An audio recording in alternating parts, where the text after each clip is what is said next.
এই শোনো না, আমাদের অন্ধবিশ্বাস চ্যানেলটি যারা এখনো সাবস্ক্রাইব করেননি প্লিজ সাবস্ক্রাইব করে দাও। আর অল্প কিছু সাবস্ক্রাইবার হলে 1,00,000 পরিবার হবে। সবাই প্লিজ সাবস্ক্রাইব এবং বেশি বেশি শেয়ার করে দাও প্লিজ। কি হয়েছে বউ? পৃথা নিজের চুল অনুসরণ করে তাকালো, অতঃপর বলল, আপনার টি শার্টে আমার চুল আটকেছে। তুর্যও তাকালো সে চুলের পানে। দ্রুততার সাথে বিছানায় বসলো সে। পৃথার চুলে হাত দিয়ে বলল, ইস, কিভাবে আটকালো? ব্যথা পেয়েছো নিশ্চয়ই। দাঁড়াও, আমি এক্ষুনি খুলে দিচ্ছি। কথাটা বলে নিজের উদ্যোগেই টি শার্ট থেকে পৃথার চুল ছাড়াতে ব্যস্ত হলো তুর্য। পৃথাও আর কিছু বলল না। সে চুল খোলা রেখেছিল বলেই তুর্যের টি শার্টের বোতামে আটকেছে, এতে তো আর তুর্যের কোনো দোষ নেই। সে আরও চুল ছাড়ানোর জন্য কতটা ব্যস্ত হয়ে পড়েছে। আর তুর্য, সে চুল ছাড়ানোর বাহানা দিয়ে একটু একটু করে আগাতে শুরু করেছিল বইয়ের পানে, কিন্তু শেষে গিয়ে বাধাপ্রাপ্ত হলো ওই ভারত চীনের বর্ডার নামক কোলবালিশের নিকটে। তুর্যের মেজাজ গরম হলো। এই ভয়ঙ্কর বর্ডারটার জন্য সে শুধু যেতে পারছে না বইয়ের নিকট। তুর্যর ইচ্ছে করেই পৃথার চুল ধরে বেশ জোরে সরে টান দিল। পৃথাও সাথে সাথে ধ্বনি করে তুলল। তুর্য আবার অস্থির হওয়ার ভান ধরল, উৎকণ্ঠা নিয়ে বলল, সরি। আবার ব্যথা পেলে? থামলো তুর্য, কোলবালিশটা পানে তাকিয়ে বলল, এই কোলবালিশটার জন্য আমাদের দূরত্ব একটু বেশি হয়ে যাচ্ছে, তাই আমি চুল ছাড়তে গেলেই তুমি চুলে ব্যথা পাচ্ছ। এটাকে সরিয়ে দেই। পৃথা তাকালো তুর্যের পানে। আসলেই কোলবালিশটার কারণে তাদের দূরত্ব বেশি হয়ে যাচ্ছে, তাই হয়তো ব্যথা পাচ্ছে। পৃথা সরল মনে বলল, আচ্ছা। তুর্যের বুকটা ফুলে উঠল। অবশেষে সে এই ভারত চীনের বর্ডারটা সরাতে পারবে। তুর্য কটমট করে তাকালো কোলবালিশটার পানে। চরম ক্রোধ নিয়ে আগাছার মতো কোলবালিশটা ছুঁড়ে মারল মেঝেতে। অতঃপর কোলবালিশটার পানে তাকিয়ে মনে মনে বলল, বেটা বদমাইশ, আমার আর আমার বউয়ের মাঝখানে এসেছিলি। দেখ, এখন আমরা আমে দুধে মিলে গেছি, আর তুই আটি হয়ে মেঝেতে গড়াগড়ি খাচ্ছিস। তুর্য আর একটু এগিয়ে গেল পৃথার পানে। মেয়েটার গা ঘেঁষে বসলো। চুল ছাড়ানোর বাহানা দিয়ে নিজের হাত দ্বারা একটু স্পর্শ করলো বইয়ের এক হস্ত। পৃথা শিউরে উঠল। তৎক্ষণাৎ তুর্যের থেকে একটু দূরে সরে গেল। মুখ খুলে কিছু বলার আগে তুর্য থামিয়ে দিল তাকে। তড়িঘড়ি করে বলল, সরি, একটু তাড়াহুড়ো করে তোমার চুল ছাড়াতে গিয়ে হাতে হাত লেগে গেছে। পৃথা আরও বিষয়টা নিয়ে ভাবল না ততটা। তার স্বামী যে সত্যি সত্যি মাথার ভিতরে সব ব্রিটিশ বুদ্ধি নিয়ে ঘোরাফেরা করছে বুঝলো না ছোট মেয়েটা। তুর্য আরেকটু এগোলো পৃথার পানে। মেয়েটা প্রথম স্পর্শে যতটুকু সরে গিয়েছিল ততটুকু দূরত্ব কমালো। পৃথার ওপাশে আর জায়গা নেই। এরপর আর সরতে গেলেই মেয়েটা খাট থেকে পড়ে যাবে। মেয়েটা তুর্য উকি দিয়ে ভালোভাবে পর্যবেক্ষণ করলো বিষয়টা। অতঃপর পরিকল্পনা করে এবার হুট করে বউয়ের নরম গালে হাত রাখলো। তারপর বউ শিউরে উঠে দূরে সরে যেতে নিলেই খাট থেকে পড়ে যাবে। তৎক্ষণাৎ তুর্য নিজের হাত বাড়িয়ে কোমর চেপে ধরবে পৃথার। একটু অনুভূতি নিয়ে রোমান্টিক কায়দায় নিজের দিকে টেনে নিবে বউয়ের ছোটোখাটো দেহখানা। বুকের সাথে মিশিয়ে ওই নাটক সিনেমায় মতো একে অপরের দিকে তাকিয়ে থাকবে বেশ সময় নিয়ে। আহা, কি রোমান্টিক দৃশ্য! নিজের করা পরিকল্পনাকে নিজেই বাহবা জানালো তুর্য। এত সুন্দর বুদ্ধি যে তার মাথায় আছে, বউ না আসলে তো জানতেই পারতো না। তুর্যের এখন খুব করে মন হচ্ছে সে এখানে কি করছে। তার তো বাংলাদেশের একজন বুদ্ধিজীবী হওয়ার কথা ছিল। তার নিজেরই ভুল। এতদিন বিদেশে গিয়ে না থেকে বাংলাদেশের সরকারের উপদেষ্টা হিসেবে ঢুকে পড়লেই আজ নাম যশ খ্যাতি এমনকি বউটাও তার থাকতো। ইসকি ভুলটাই সে করে ফেলেছে। মনে মনে কতক্ষণ তুর্য নিজের করা ভুলের জন্য আফসোস করলো। অতঃপর পরিকল্পনা অনুযায়ী সুকৌশলে নিজের এক হাত চুলের ওপরে রেখেই বাড়িয়ে দিল পৃথার পানে। কিঞ্চিত সময়ের মধ্যেই পৃথার গালও ছুঁয়ে দিল তার শক্তপোক্ত পুরুষালী হাত দ্বারা। সত্যিই হঠাৎ তুর্যের এমন স্পর্শ পেয়ে কেঁপে উঠল পৃথা। পেছনের অবস্থা যাচাই বাছাই না করে দ্রুততার সাথে নিজেকে সরিয়ে নিতে চাইল পেছনের দিকে।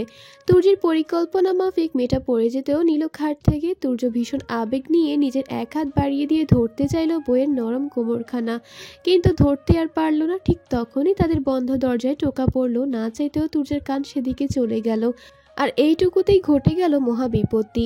পৃথা ধপাস করে পড়ল ইট কংক্রিটে গড়া পাকা মেঝেতে। চিত হয়ে পড়তেই মাথায় আঘাত পেল মেয়েটা।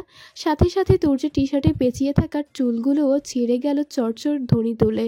পৃথা তীব্র বেগে চেঁচিয়ে উঠল, ও মা গো! তুর্য আহাম্মক বনে গেল আকস্মিক ঘটে যাওয়া ঘটনায়। বোকা বোকা চোখে তাকালো পৃথার পানে। মেয়েটা এখনো চিত হয়ে পড়ে আছে মেঝেতে, মাথা চেপে ব্যথায় কাতরাচ্ছে। তুর্য অস্থির হলো, নিজের ভাবনা চিন্তা বাদ দিয়ে নেমে পড়লো বিছানা থেকে। দড়িগড়ি করে পৃথাকে ধরে উঠে বসালো, ব্যাকুল কণ্ঠে বলল, ব্যথা পেয়েছো? কোথায় ব্যথা পেয়েছো? নিশ্চয়ই মাথায়। পৃথা কোনো জবাব দিল না। লজ্জায় মরিমরি অবস্থা তার। ইস, কিভাবে বিছানা থেকে চিত হয়ে পড়ে গেল মেঝেতে। ছেলেটা নিশ্চয়ই মনে মনে হেসেছে পৃথার উপর। ভেবেছে মেয়েটা বোকা নেকা, নয়তো পিছনে জায়গা না দেখেও সরতে কেন গেল। তুর্য পৃথার জবাবের অপেক্ষা করলো না, নিজ উদ্যোগেই দেখতে শুরু করলো মেয়েটার মাথাখানা। কিঞ্চিত সামনে নিয়ে বইয়ের চুলের ভাঁজগুলো দেখতে দেখতে ফুঁসে উঠল তুর্য। কোন বজ্রাদেশের দরজায় টোকা দিল না দিল তার পরিকল্পনা সার্থক হতে, আর বউটাকেও ব্যথা দিল। তুর্য ক্রোধে ফোঁস করতে করতে এগিয়ে গেল দরজার পানে। শক্ত হাতে দরজাটা খুলে দেখা মিলল আরুষের। বেচারা দরজার বাইরে কোমর চেপে দাঁড়িয়ে আছে। আরুষকে দেখে তুর্যের ক্রোধ বাড়ল আরো। দাঁতে দাঁত চেপে বলল, তোকে আমি এমনি এমনি মীর জাফরের বংশধর বলি? বেয়াদব, কেবল একটু বউয়ের কাছাকাছি গিয়েছিলাম, যেতে দিলি না আমাকে। টেনে হিচড়ে বউয়ের থেকে দূরে সরালি, সাথে সাথে বউটাকেও একটা আছাড় মারলি। আরুষ ভ্যাবাচাকা খেয়ে গেল তুর্যের কথায়। সে আবার কি করলো? প্রথমত, এই বিকালের সময়ে যে তুর্য নামক প্রাণী তার বউয়ের কাছে যাওয়ার চেষ্টা করছে এটা পৃথিবীর কে বুঝবে? দ্বিতীয়ত, সে কখন পৃথাকে আছাড় মারলো? সে তো দরজার সম্মুখে দাঁড়ানো, ভেতরে গেলে না তুর্যের বউকে আছাড় মারবে? আরুষ তাকালো তুর্যের পানে, বোকা বোকা কণ্ঠে বলল, আমি কখন ম্যামকে আছাড় মারলাম স্যার? তুর্য বিরক্তি নিয়ে তাকালো আরুষের পানে, তীক্ষ্ণ কণ্ঠে বলল, তুই শুধু আমার বউকে আছাড় মারিসনি আহাম্মক, সাথে আমার আবেগটাকেও আছাড় মেরে আহত করে দিয়েছিস।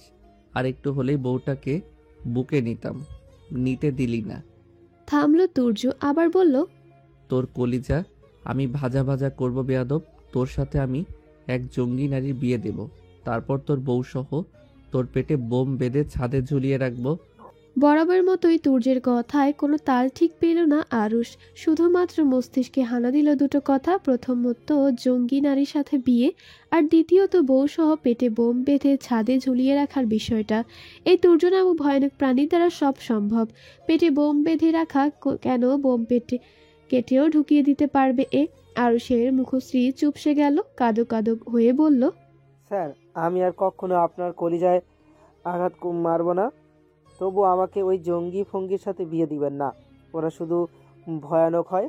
তুর্য এবার একটু দমলো, তবে ভারী কণ্ঠে বলল, তা আমি পরে দেখে নেব, তবে আমার বউয়ের থেকে আলাদা করার জন্য তোকে যে আমি ছাড় দেব না সে বিষয়ে নিশ্চিত থাক।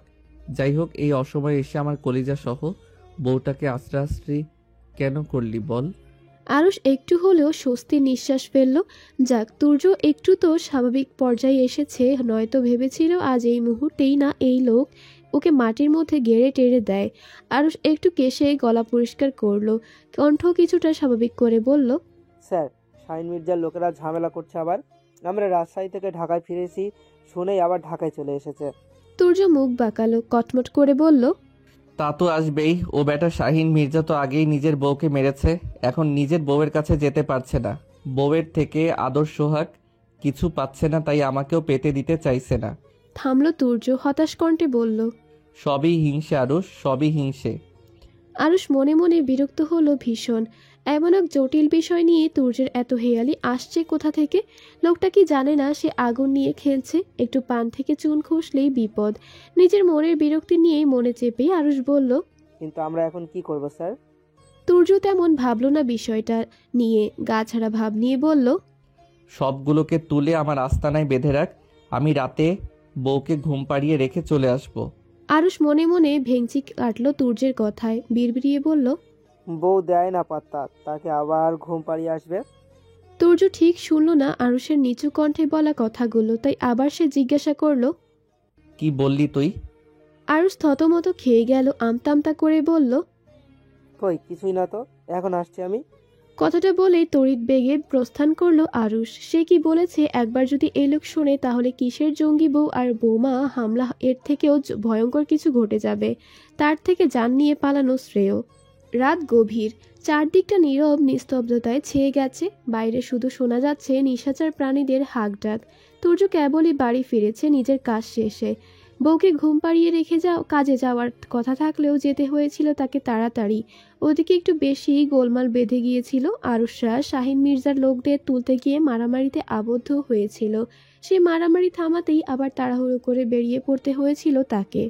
তুর্য নিজের কাছে থাকা অতিরিক্ত চাবি দিয়ে ঢুকলো বাড়িতে। চারদিকে তাকিয়ে দেখলো পুরো বাড়ি নীরবতায় ছেয়ে রয়েছে। বাড়ির কোনো ঘরে আলো জ্বলছে না তেমন, শুধুমাত্র বসার কক্ষে টিমটিমে ড্রিম লাইটের অস্তিত্ব রয়েছে। হয়তো ইতোমধ্যে ঘুমিয়ে পড়েছে সবাই। তাহলে পৃথাও কি ঘুমিয়ে পড়েছে? ভাবতে ভাবতেই নিজেদের কক্ষের দরজা খুলে ভেতরে ঢুকলো তুর্য। বিছানার পানে তাকিয়ে দেখলো পৃথা গুটিসুটি মেরে ঘুমিয়ে রয়েছে। তুর্য ওষ্ঠ প্রসারিত করে হাসলো, এগিয়ে গিয়ে বসলো পৃথার পাশে, হাত তুলে আলতোভাবে ছুঁয়ে দিল পৃথার গাল। অতঃপর একটু ঝুঁকে বইয়ে ললাটে চুম্বন করে আবারও উঠে দাঁড়ালো। পাশ ফিরে ওয়াশরুমের দিকে যেতে গিয়েই চোখ পড়ল বিছানার পাশের টেবিলে রাখা ঢেকে রাখা খাবারের উপরে। তুর্য এগিয়ে গেল সেদিকে। খাবারের উপরে থেকে ঢাকনা তুলল, দেখলো দুটো প্লেটে খাবার রাখা পরিপাটিভাবে। এর মানে পৃথা খায়নি রাতে। তুর্য তৎক্ষণাৎ কিছু বলল না। একসাথে ওয়াশরুম থেকে ফ্রেশ হয়ে এসে বসলো বিছানায়। আদুরে কণ্ঠে পৃথাকে ডাকলো, বউ, ও বউ। পৃথার মধ্যে কোনো ভাবান্তর দেখা গেল না। মেয়েটা গভীর ঘুমে নিমজ্জিত, ভারী নিঃশ্বাস পড়ছে তার। এই পর্যায়ে তুর্য একটু গলার স্বর বাড়ালো, জোরে ডেকে বলল, ওঠো তাড়াতাড়ি, খেয়ে নিবে। পৃথা নড়ে চড়ে উঠল একটু। ঘুমের মধ্যেই বিরক্তিতে চোখ মুখ কুঁচকে ফেলল। ঘুমু ঘুমু কণ্ঠে বলল, খাবো না আমি, আপনি খেয়ে নিন। তুর্যের হৃদয় কম্পিত হলো মেয়েটার কণ্ঠস্বরে। এই ঘুম ঝরানো কণ্ঠ নাকি নেশার বান। হৃদস্পন্দন বাড়ল তুর্যের, তবুও নিজেকে সামলে নিল সে। আলতোভাবে পৃথার মাথায় হাত বুলিয়ে দিতে দিতে বলল, না খেয়ে থাকলে শরীর খারাপ করবে তোমার, ওঠো তাড়াতাড়ি। পৃথা উঠল না। একটু নড়ে চড়ে উঠে পাশ ফিরে আবারও ঘুমিয়ে পড়ল। তপ্ত নিঃশ্বাস ফেলল তুর্য। টেবিল থেকে প্লেট হাতে নিয়ে ভাত মাখাতে মাখাতে ডাকলো পৃথাকে। কিঞ্চিত শক্ত কণ্ঠে বলল, তুই উঠবে নাকি আমি জোর করে উঠিয়ে বসিয়ে দিব? পৃথা বিরক্তিতে চোখ মুখ কুঁচকালো আবার। ঘুমের ঘোরেই উঠে বসলো বিছানায়, চোখ বন্ধ রেখে বলল, সমস্যা কি? এত ডাকছেন কেন? বলছি তো আমি খাবো না, আপনি খান, খেয়ে ঘুমান।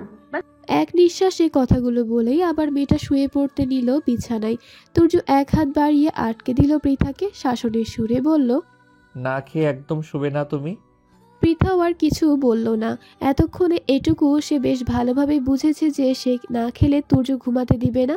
তার থেকে বরং খেয়ে ঘুমানোই ভালো, ঝামেলা থাকবে না কোনো।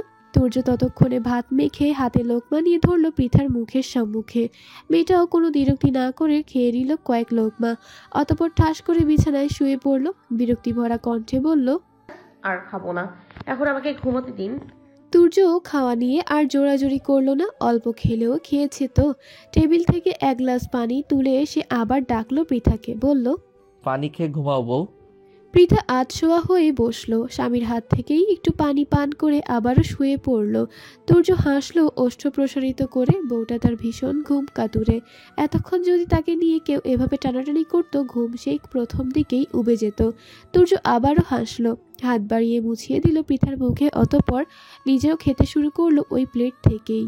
খানিক সময় নিয়ে নিজের খাওয়া শেষ করলো তুর্য।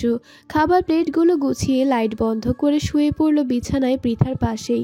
আজ তাদের মধ্যে কোলবালিশ নেই কোনো।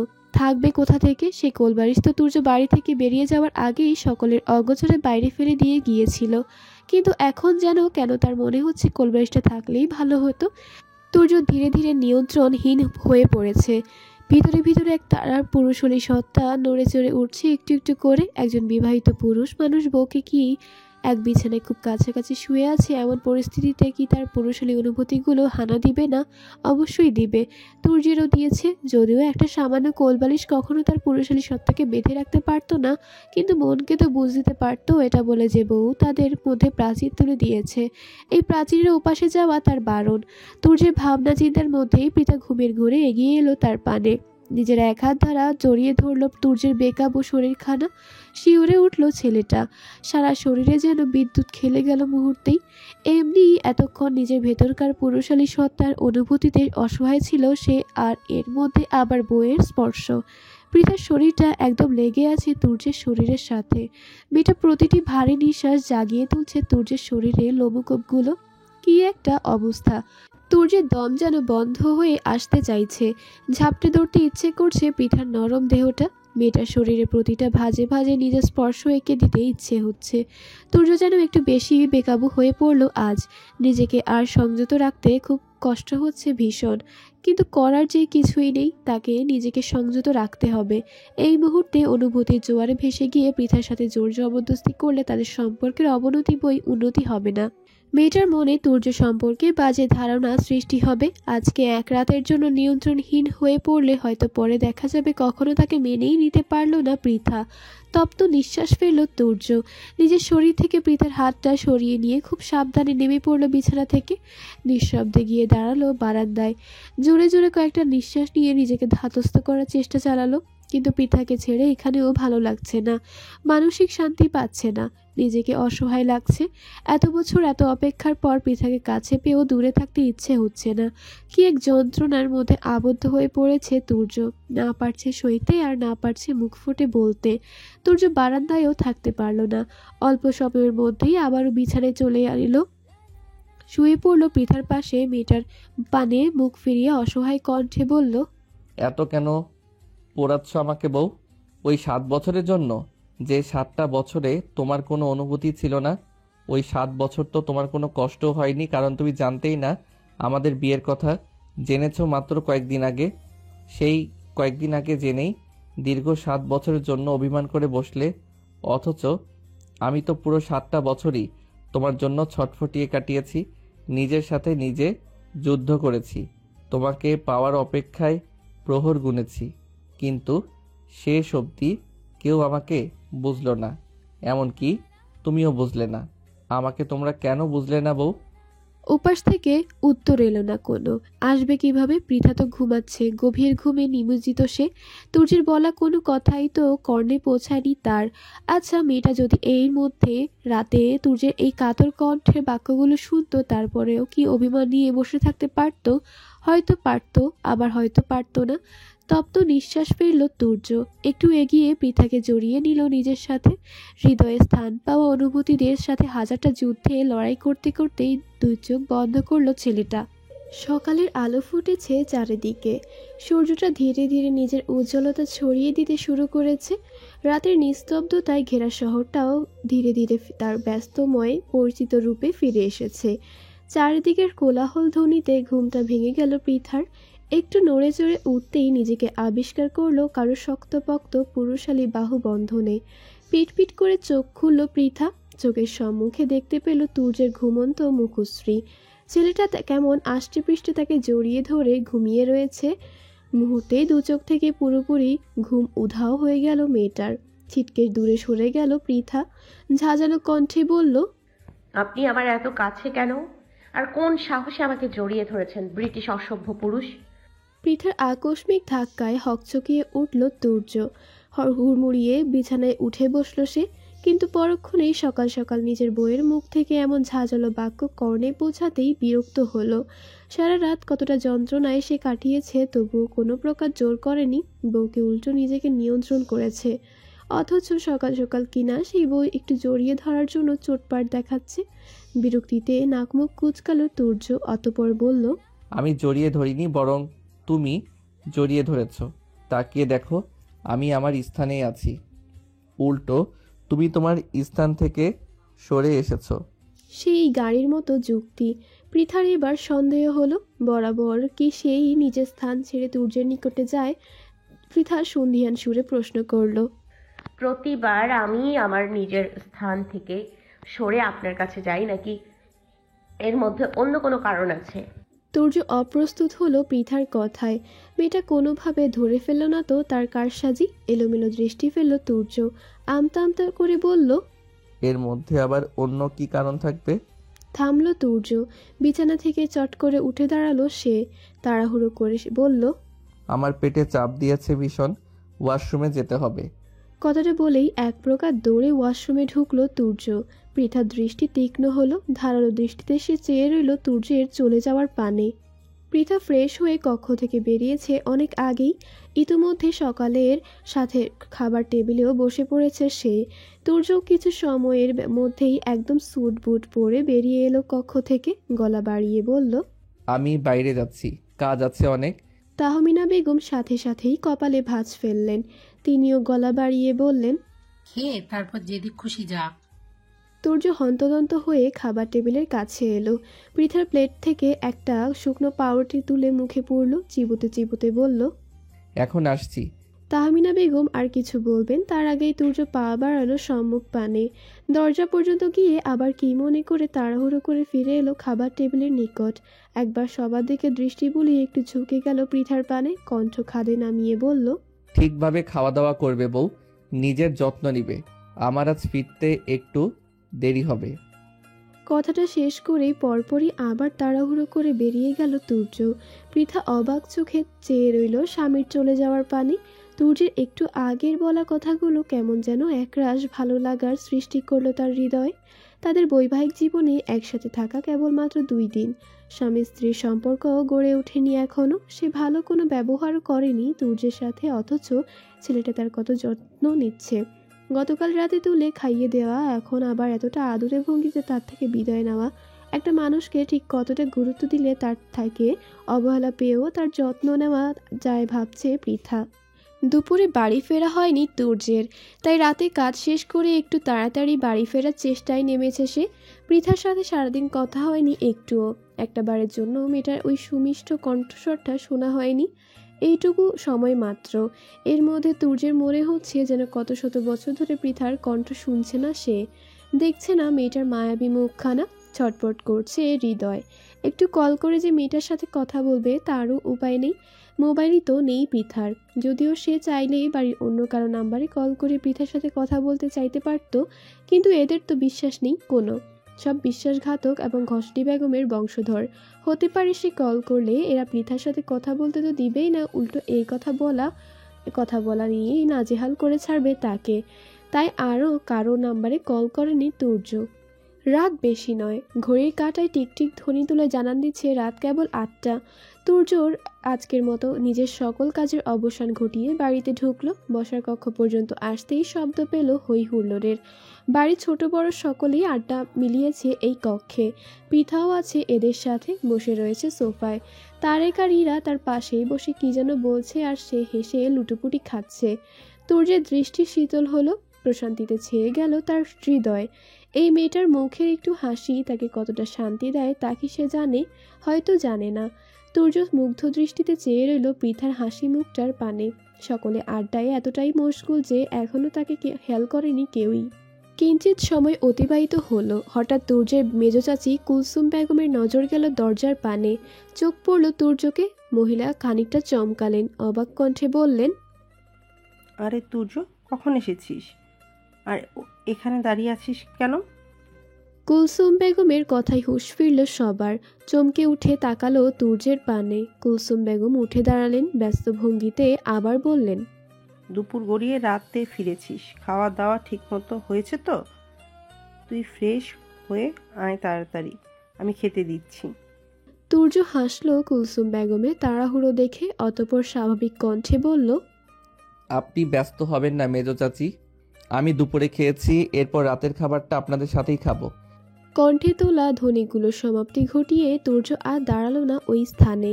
লম্বা লম্বা পা ফেলে চলে গেল নিজের কক্ষে। সারাদিনের দৌড়ঝাঁপে শরীরটা ম্যাচ ম্যাচ করছে ভীষণ। এই মুহূর্তে একটু গোসল না করলেই নয়। তুর্য দেরি করলো না, কক্ষে ঢুকেই আলমারি থেকে নিজের জামা কাপড় নিয়ে ঢুকলো ওয়াশরুমে। বেশ কিছুটা সময় নিয়ে গোসল সেরে সে বেরিয়ে এলো বাইরে। গলায় ঝুলানো তোয়ালে দ্বারা মাথা মুছতে মুছতে তাকালো কক্ষের আনাচে কানাচে। ভ্রু কুঁচকে এলো তুর্যের। পৃথা এখনও আসেনি এই কক্ষে। তুর্য ভেবেছিল তাকে দেখেই পৃথা এখানে আসবে, আর যদি নাও আসতে চায় তবে বাড়ির লোকেরা জোর করে পাঠিয়ে দেবে, কিন্তু তারা তা করেনি। তুর্য দাঁতে দাঁত চাপলো, বিড়বিড়িয়ে বলল, বিশ্বাসঘাতকের দল সব। এরা না আমি সেদিন বিয়ের আসর ত্যাগ করার পর আমার বউকে ধরে রাখতে পেরেছে, আর না এখন ঘরে পাঠাচ্ছে। তুর্য আরও কিছুক্ষণ অপেক্ষা করলো পৃথার আগমনের, কিন্তু সে আসলো না। না, এই বাড়ির লোকগুলো তাকে আর ভালো হতে দিল না, তার চরিত্র থেকে নির্লজ্জ শব্দটার উৎখাত করতে দিল না। তপ্ত নিঃশ্বাস ফেলল তুর্য, অধৈর্য কণ্ঠে ডাকলো, পৃথা, এই পৃথা, রুমে আসো তাড়াতাড়ি। তুর্যের জোরালো কণ্ঠের ডাক শুনে বসার কক্ষের আড্ডায় নিয়োজিত সবাই। পৃথা লজ্জা পেল আর চোখে তাকালো সবার পানে। সবাই কেমন ঠোঁট টিপে হাসছে তার উপর। আর এ লোকটাকেও বলিহারি যাই দেখে গেল এইখানে ছোট বড় এতগুলো মানুষ, তারপরও এভাবে ঘরে গিয়ে না ডাকলে কি হতো না? এরা নিজের কোনোই দিয়ে গুঁতা মারল পৃথার পেটে, রসিকতা করে বলল, আমার ভাইকে তো দেখছি ভালোই পাগল করেছো ভাবি, বাড়িতে ফিরেই বউকে চোখে হারাচ্ছে। পৃথার লজ্জা বাড়ল, লাজে মাথা নুয়ে ফেলল সাথে সাথে। কুলসুম বেগম দেখলেন মেয়েটাকে, ঠোঁট টিপে হেসে বললেন, এখনো বসে আছো কেন মেয়ে? যাও গিয়ে দেখো তোমার স্বামী তোমাকে ডেকে ডেকে আমাদের কানের পোকা মারছে কেন। পৃথা এলোমেলো দৃষ্টি ফেলল। এরা কি লজ্জাটাই না দিচ্ছে তাকে? এখানে থাকলে হয়তো আরও লজ্জা দিবে। তার থেকে পৃথার এখান থেকে চলে যাওয়াই ভালো হয়তো। মেয়েটা হাঁসফাঁস করে উঠে দাঁড়ালো। লজ্জালু ভঙ্গিতে সম্মুখে পা বাড়াতেই সাক্ষী বেগম একটা গ্লাস হাতে এসে দাঁড়ালেন পৃথার নিকটে। মেয়েটার হাতে গ্লাসটা ধরিয়ে দিয়ে বললেন, এটা নিয়ে যাও, ঠান্ডা শরবত। সারাদিন পর ছেলেটা বাড়ি ফিরেছে, শরীরটা নিশ্চয়ই ক্লান্ত, এটা খেলে একটু ভালো লাগবে। পৃথা দ্বিরুক্তি করল না, হালকা করে মাথা ঝাঁকিয়ে শরবতের গ্লাসটা হাতে নিয়ে গেল কক্ষের পানে। কিন্তু কক্ষে ঢুকে নিজের ভোল বদলালো পৃথা। চড়া গলায় তুর্যকে বলল, এভাবে ষাঁড়ের মতো চেঁচাচ্ছেন কেন? কি হয়েছে? তুর্য ঠোঁট উল্টালো বাচ্চাদের মতো করে বলল, তোমাকে ভীষণ মিস করছিলাম তো, একদম চাতক পাখির ন্যায়। পৃথা তীক্ষ্ণ দৃষ্টিতে তাকালো তুর্যের পানে, তবে উত্তর দিল না কোনো। এই লোকের কথার উত্তর দেওয়া মানে আরেকটা অশুভ মার্কা কথা বলার সুযোগ করে দেওয়া। পৃথা নিজে হাতে ধরে থাকা শরবতের গ্লাসটা এগিয়ে দিল তুর্যর দিকে, স্বাভাবিক কণ্ঠে বলল, ছোট চাচি ঠান্ডা শরবত পাঠিয়েছেন, খেয়ে নিন তাড়াতাড়ি। তুর্য হাত বাড়িয়ে পৃথার হাত থেকে নিল শরবতের গ্লাসটা, এক চুমুকে গ্লাস খালি করে রাখলো পাশেই টেবিলে। অতঃপর বিছানার উপর থেকে একটা মোবাইল বাক্স তুলে এনে বাড়িয়ে দিল পৃথার পানে, ঠান্ডা কণ্ঠে বলল, এটা তোমার। পৃথার চোখ দুটো চকচক করে উঠল। ছো মেরে সে মোবাইলটা নিয়ে নিল তুর্যের হাত থেকে, অবিশ্বাস্য কণ্ঠে বলল, সত্যি? তুর্য হাসল, অভয় দিয়ে বলল, একদম 3 সত্যি। পৃথার আনন্দ আর দেখে কে, সে মোবাইলটা নিয়েই উৎফুল্ল হয়ে বসলো বিছানায়, বাক্স খুলে বের করলো মোবাইলটা। বেশ দামিও মনে হচ্ছে। পৃথা উল্টে পাল্টে দেখতে শুরু করলো মোবাইলটা। তুর্য নিঃশব্দে বসলো তার পাশেই, হুট করেই বলল, পরিবারের সাথে কথা বলবে? পৃথার হৃদয়ে ভারী হলো, ওষ্ঠে স্থান পাওয়া হাসিটা উবে গেল মুহূর্তেই। ভীষণভাবে মনে পড়ল বাবা মা এবং ভাইদের কথা। তারা কেমন আছে এখন? তার কথা কি মনে করছে? পৃথার ভীষণ ইচ্ছে করলো বাবা মা এবং ভাইদের সাথে কথা বলতে, কিন্তু তার অভিমানেরা তাকে বেঁধে রেখেছে। কিভাবে পারলো তার পরিবার তার সাথে এত বড় একটা অন্যায় করতে? একটুও ভাবলো না তার কথা। তাদের কাছে মেয়ের থেকে বন্ধুত্বের সম্পর্ক রক্ষা করাটা কি খুব বেশি বড় হয়ে গিয়েছিল? পৃথার চোখ মুখ শক্ত হয়ে উঠল, শক্ত কণ্ঠে বলল, না। এখনো অভিমান করে আছো পরিবারের উপর? আমার কারোর উপরে কোনো অভিমান নেই। তুর্য একটু গা ঘেঁষে বসলো পৃথার, নমনীয় কণ্ঠে বলল, পরিবার যতই ভুল করুক না কেন, তারা তোমার পরিবার পৃথা। তারা তোমাকে লালন পালন করে বড় করেছে।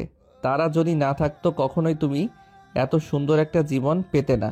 হ্যাঁ, মানছি তাদের একটা ভুল হয়েছে, কিন্তু তাই বলে তুমি পরিবারের দিক থেকে মুখ ফিরিয়ে নিবে? জন্ম থেকে এই 17টা বছর তুমি কিন্তু তাদের কাছেই ছিলে পৃথা। এই 17 বছরে কি তুমি তাদের সাথে কোনো ভুল করনি? অবশ্যই করেছো, কিন্তু তারা কি সেই ভুলের জন্য তোমার দিক থেকে মুখ ফিরিয়ে নিয়েছে? তোমাকে কি পরিবার থেকে বিতাড়িত করেছে? করেনি, বরং তোমাকে মাফ করে ভালোবেসে পরিবারের একটা গুরুত্বপূর্ণ অংশ করে রেখেছে। থামলো তুর্য, আবার বলল, শুনেছি প্রসবকালীন সময়ে একজন মা শরীরের 20টি হাড় ভাঙার সমান ব্যথা সহ্য করেন, যা পৃথিবীর সবচেয়ে কষ্টকর ব্যথাগুলোর একটি। প্রসব ব্যথার সঙ্গে আর কোনো ব্যথার তুলনা হয় না। সেই ব্যথা সহ্য করে তোমার মা তোমাকে পৃথিবীর আলো দেখিয়েছে, নিজের জীবনের ঝুঁকি নিয়ে তোমাকে জীবন দিয়েছে। অথচ আজ তোমার জীবনের একটা সিদ্ধান্ত নেওয়ার জন্য তুমি তার দিক থেকে মুখ ফিরিয়ে নিতে চাইছো। হ্যাঁ, আমি তারপরও মানছি তাদের ভুল আছে, অন্যায় আছে। সমাজের আইন বা মানবাধিকারের মতে তারা তোমার জীবনের সিদ্ধান্ত নেওয়ার অধিকার রাখে না। তবু হয়ে গেছে একটা ভুল, তাই বলে তুমি তো একদম পরিবার ছেড়ে দিতে পারো না। তাদের একটা অন্যায়ের জন্য তোমার প্রতি তাদের সারা জীবনের অবদান ভুলে যেতে পারো না। পৃথা মনোযোগ দিয়ে শুনল তুর্যের সবগুলো কথা, নিজের ভুলগুলো বুঝতে পারল। সত্যিই তো অভিমানেরা বেশ বসে পরিবার ছেড়ে দিতে পারে না সে, অথচ পৃথা পরিবার ছেড়েই এখানে এসেছে। মেয়েটার চোখের সম্মুখে ধীরে ধীরে ভেসে উঠল, শুরু করলো পরিবারের সাথে কাটানো মুহূর্তগুলো। হাসি কান্না মিলে কত মুহূর্ত, বাবার কাঁধে চড়া, ভাইদের সাথে দুষ্টুমি, মায়ের আঁচল ধরে ঘোরা। এই তো সেদিনও বাবা কি যত্ন করে ভাত খাইয়ে দিল তাকে, অথচ আজ তারা কোথায়? আঁখি পল্লব ভারী হলো পৃথার। হুট করেই হু হু করে কেঁদে উঠল মেয়েটা। তুর্য নিজের এক হাত বাড়িয়ে পৃথাকে আগলে নিল নিজ বক্ষের সাথে, সান্ত্বনা দিয়ে বলল, কান্না থামিয়ে বাড়িতে কল করো। পৃথা কান্না থামালো। তুর্যের বুক থেকে উঠে সোজা হয়ে বসলো, মোবাইল ঘেটে পলাশ শিকদারের নাম্বারটা তুললো স্ক্রিনে, অতঃপর নিজের নতুন মোবাইল থেকে প্রথম কলটা সে তার বাবাকেই করলো। একটু সময় রিং হতে কলটা ধরলেন পলাশ শিকদার, ভারী কণ্ঠে বললেন, আসসালামু আলাইকুম, কে বলছেন? পৃথার গলা ধরে এলো, মনে হচ্ছে যেন কত বছর পর সে তার বাবার কণ্ঠস্বর শুনেছে। যে বাবাকে চোখে হারাতো সেই বাবার সাথে গোটা 2টা দিন কথা হয়নি তার। অনেক কষ্টে নিজের কান্না দমন করলো পৃথা, অস্ফুট কণ্ঠে বলল, বাবা। চমকে উঠলেন পলাশ শিকদার, আখিদয় ভরে উঠল পোড়ো লোকটার। পৃথা কল করেছে তাকে, অবশেষে তাহলে মেয়ের অভিমান ভেঙেছে। পলাশ শিকদার সামলে নিলেন নিজেকে, নমনীয় কণ্ঠে বললেন, অবশেষে তাহলে আমার মেয়েটার মনে পড়লো আমাদের কথা। কেমন আছিস মা? আলহামদুলিল্লাহ ভালো। তুমি কেমন আছো বাবা? আর মা ভাইয়ারা তারা কেমন আছে? পলাশ শিকদার উত্তর দিবেন তার আগে শোনা গেল সুফিয়া বেগমের কণ্ঠস্বর। উনি পাশেই ছিলেন স্বামীর। মেয়ে কল করেছে শুনে আর ধরে রাখতে পারেনি নিজেকে। এক প্রকার পলাশ শিকদারের থেকে মোবাইলটা ছিনিয়ে নিয়ে ধরলো নিজের কানে, ভেজা কণ্ঠে বলল, কেমন আছিস মা? কেন আমাদেরকে এভাবে ছেড়ে চলে গেলি? এত অভিমান তোর? পৃথা কানে মোবাইল নিয়ে তাকালো তুর্যের পানে, অপরাধীর কণ্ঠে মাকে বলল, সরি মা। ব্যাস শুরু হয়ে গেল দুই মামের কথোপকথন। এখানে আর কারো স্থান নেই। খুঁটিনাটি পানি খাওয়া থেকে ওয়াশরুম সব কিছুর বর্ণনায় নামলো তারা। তুর্য হতাশ হলো, কোথায় সারাদিনের কাজ সেরে এসে 2 দণ্ড বউয়ের সাথে কথা বলবে, হোক ঝগড়া, তা না, বউ এখন তার শাশুড়ির সাথে কথা বলতে ব্যস্ত। কেন যে এই সময়ে এসে সে পরিবারের সাথে কথা বলার কথা তুলল কে জানে। কাল কাজে বের হওয়ার আগে বলে যেত কথা বলতে, সেও কাজে থাকতো আর পৃথাও পরিবারের সাথে কথা বলতো। তা না, এখন শুরু করেছে। ওই যে কথায় আছে না, চোর পালালে বুদ্ধি বাড়ে।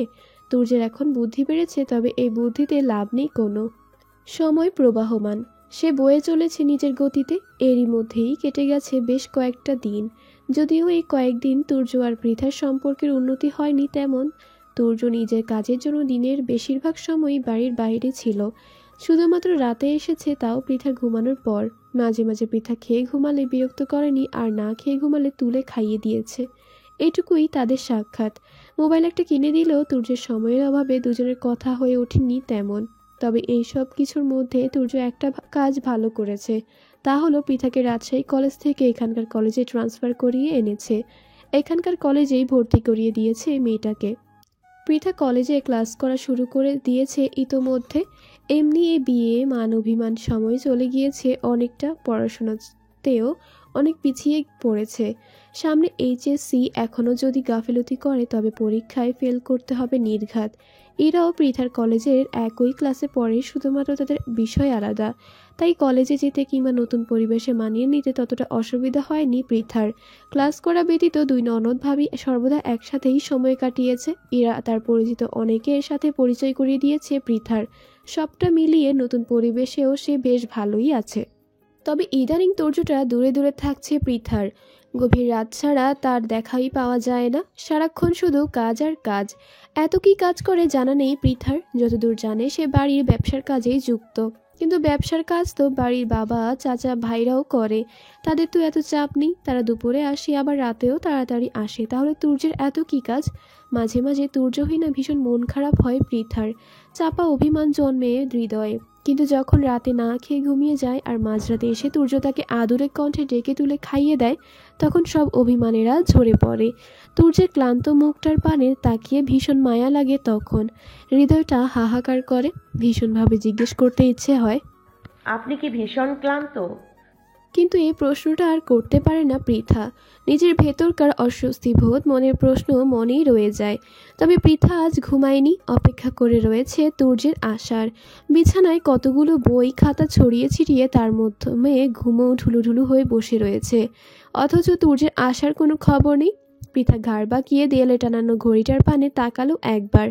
ঘড়ির কাঁটায় টিকটিক ধ্বনি তুলে জানান দিচ্ছে এখন রাত 12টা। পৃথা অস্থির হলো, বিছানায় ফেলে রাখা মোবাইলটা হাতে তুলে নিল। একবার ভাবলো কল করবে তুর্যকে, কিন্তু পরক্ষণেই আবার সিদ্ধান্ত বদলালো। ছেলেটা হয়তো নিজের কাজে ব্যস্ত বেশ, নয়তো ঠিক বাসায় চলে আসতো। এই কয়দিনে এইটুকু তো সে তুর্যকে চিনেছেই। পৃথা অস্থির হৃদয় নিয়ে বই খাতা ছড়ানো ছিটানো বিছানাটায় শুয়ে পড়ল। হতাশ ভঙ্গিতে তাকালো ইট পাথরে গড়া ছাদটার দিকে। ঠিক তখনই খট করে দরজা খুলে কক্ষে কেউ প্রবেশ করলো। পৃথা চমকালো, হুড়মুড়িয়ে উঠে বসলো বিছানায়। দরজার পানে তাকিয়ে দেখা মিলল তুর্যের। পৃথার ওষ্ঠে হাসি ফুটে উঠল। বিছানা থেকে তড়িঘড়ি করে নামতে নামতে সে বলল, চলে এসেছেন আপনি? তুর্য তাকালো পৃথার পানে। মেয়েটাকে এত রাত পর্যন্ত জেগে থাকতে দেখে অবাক হলো সে। এতদিন এত রাত পর্যন্ত তো এই মেয়েকে সে জাগতে দেখেনি কখনোই। তুর্য ভ্রু কুচকালো, বিছানায় পানে এগিয়ে যেতে যেতে বলল, আজ ঘুমাওনি এখনো? এত রাত অবধি বসে আছো কেন? পৃথা অপ্রস্তুত হলো। আপনার জন্য অপেক্ষা করছিলাম, কথাটা বলতে গিয়েও আটকে গেল। কেমন একটা অস্বস্তি অস্বস্তি লাগছে তার। এলোমেলো দৃষ্টি ফেলল পৃথা। সতীরা চেপে গিয়ে বলল, ঘুম আসছিল না তাই। তুর্য আর ঘাটল না পৃথাকে। বাহিরের পোশাক শরীরে জড়ানো অবস্থাতেই শটান হয়ে শুয়ে পড়ল বিছানায়। পৃথা ভরকে গেল প্রথমে, তবে পরপরই জ্বলে উঠল আবার। বাহিরের ঘর্মাক্ত ধুলোবালিময় পোশাক পরে এভাবে তার পরিষ্কার পরিচ্ছন্ন বিছানায় লোকটা শুয়ে পড়ল। পৃথা তীক্ষ্ণ দৃষ্টিতে তাকালো তুর্যের পানে, ঝাঁঝালো কণ্ঠে বলল, একি আপনি বাহিরের বাসি পোশাকে শুয়ে পড়লেন কেন? ফ্রেশ হয়ে আসুন তাড়াতাড়ি। তুর্য উঠল না, নাক মুখ কুচকে বলল, অনেক ধকল গেছে আজ আমার উপর থেকে, একটু বিশ্রাম নিতে তো দাও।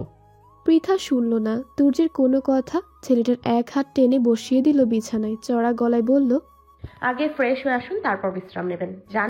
তুর্য বিরক্ত হলো ভীষণ। শরীরটা ম্যাচ করছে, একটু শুয়ে বিশ্রাম নেবে তা না। এই মেয়েটা আজ জেগে কেন আছে কে জানে। জেগে না থাকলে সে একটু বিশ্রাম নিতে পারত। তুর্য একরাশ বিরক্তি নিয়ে উঠে দাঁড়ালো বিছানা থেকে। নাক মুখ কুচকে বাড়ির পোশাক নিয়ে ঢুকলো ওয়াশরুমে, ঢুকে ফ্রেশ হতে। বেশ অনেকটা সময় নিয়ে গোসল সেরে তুর্য বেরিয়ে এলো বাইরে। সম্মুখে তাকিয়ে অবাক হলো সে। পৃথা পুরো বিছানায় বই খাতা গুছিয়ে খাবারের প্লেট নিয়ে বসে আছে। এই দৃশ্য বিশ্বাস করতে যেন কষ্ট হলো তুর্যের। সে ভুল দেখছে না তো? যে মেয়ে তাকে পাত্তা দেয় না, ভালোভাবে একটু কথা বলে না, সবসময় চড়া মেজাজে বসে থাকে, সে কিনা আজ তার জন্য খাবার নিয়ে বসে আছে। আশ্চর্য। তুর্য চোখ বন্ধ করে আবার খুলল। না, ভুল দেখছে না সে। সত্যিই পৃথা খাবার নিয়ে বসে আছে তার জন্য। তুর্য এগিয়ে গেল বিছানার পানে, অবিশ্বাস্য কণ্ঠে বলল, তুমি আমার জন্য খাবার এনেছো? পৃথা অপ্রস্তুত হলো আবারও। আমতামতা করে বলল, তা তো প্রতিদিনই আনি, শুধুমাত্র প্রতিদিন ঘুমিয়ে থাকি আর আজ জেগে আছি, এইটুকুই পার্থক্য। তুর্য আর কথা বাড়ালো না। তার বউ যে তার জন্য খাবার নিয়ে এসেছে এই তো অনেক। এরপর আবার বেশি কিছু বলতে গেলে দেখা যাবে এইটুকু যত্নও কপালে জুটবে না। তুর্য বসে পড়ল বিছানায়, খাবার প্লেটে হাতে নিয়ে বলল, পাশে বসো, খাইয়ে দিচ্ছি তোমাকে। পৃথা খায়নি, তুর্যের জন্যই বসেছিল এতক্ষণ। এই কয়দিন তুর্যের হাতে খেতে খেতে তার হাতে খাওয়াটা কেমন একটা বদ অভ্যাসে পরিণত হয়ে গেছে পৃথার। কিন্তু এই মুহূর্তে এসে ভেতরে ভেতরে একটা অস্বস্তি বোধ হচ্ছে ভীষণভাবে। এই কয়দিন তো তুর্য তাকে ঘুমের মধ্যে খাইয়ে দিয়েছে, তাই তেমন কোনো অনুভূতির উপস্থিতি টের পায়নি হৃদয়ে। কিন্তু আজ তো জেগে আছে, কেমন একটা লাগছে ভিতরে ভিতরে। একটু লজ্জা, একটু অস্বস্তি বোধ, একটু ভালো লাগা, সব মিলিয়ে মিশ্র এক অনুভূতির আভাস পাচ্ছে সে নিজ হৃদয়ে।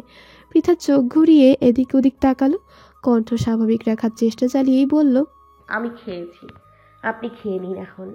তুর্য শীতল দৃষ্টিতে তাকালো পৃথার পানে, ঠান্ডা কণ্ঠে বলল, তোমার মুখ দেখলেই তোমার পেটের খবর আমার কাছে চলে আসে। পাশে বসো, খাইয়ে দিচ্ছি। পৃথা অবাক হলো। আনমনেই মুখে হাত চলে গেল মেয়েটার। তার মুখে কি লেখা আছে যে সে খায়নি, অপেক্ষা করে বসে রয়েছে? আয়নায় দেখতে হচ্ছে তো বিষয়টা। পৃথার ভাবনার মধ্যেই তুর্য মৃদু কণ্ঠে ধমকে উঠল তাকে, ভারী স্বরে বলল, কি হলো, বসো। পৃথা আর দ্বিরুক্তি করল না। এত রাত পর্যন্ত বসে থাকতে থাকতে পেটে ক্ষুধায় লাল বাতি জ্বলতে শুরু করেছে। এই লাল বাতির যন্ত্রণার থেকে অস্বস্তিবোধ উপেক্ষা করে খেয়ে নেওয়া ভালো। পৃথা বসে পড়ল তুর্যের পাশে। তুর্য সময় নিল না। মেয়েটা বসতেই ছোট ছোট লোকমা করে তুলে দিতে শুরু করলো তার মুখে, আর সাথে সাথে নিজেও খেতে শুরু করলো তৃপ্তি নিয়ে। বেশ কিছুটা সময় নিয়ে দুজনেই খাওয়া শেষ করলো। অতঃপর দুই দিকে দুজন মুখ ঘুরিয়ে শুয়ে পড়ল বিছানায়। কিন্তু আজ কেন যেন পৃথার অন্যদিকে মুখ ঘুরিয়ে শুয়ে থাকতে পারল না। অল্প সময়ের ব্যবধানে সে ঘুরে গিয়ে তাকালো তুর্যের পানে। মায়া হলো ভীষণ। লোকটা নিশ্চয়ই খুব ক্লান্ত। তখন কেমন এসে শুয়ে পড়ল। এতদিন করতে চাওয়া প্রশ্নটা আর নিজের ভেতরে চেপে রাখতে পারল না পৃথা। হুট করে বলে ফেলল, নিয়মিত ভালোবাসার গল্প শুনতে এবং পড়তে আমাদের অন্ধবিশ্বাস চ্যানেলটি সাবস্ক্রাইব করে পাশে থাকা বেল আইকনটি ক্লিক করুন। ধন্যবাদ সবাইকে।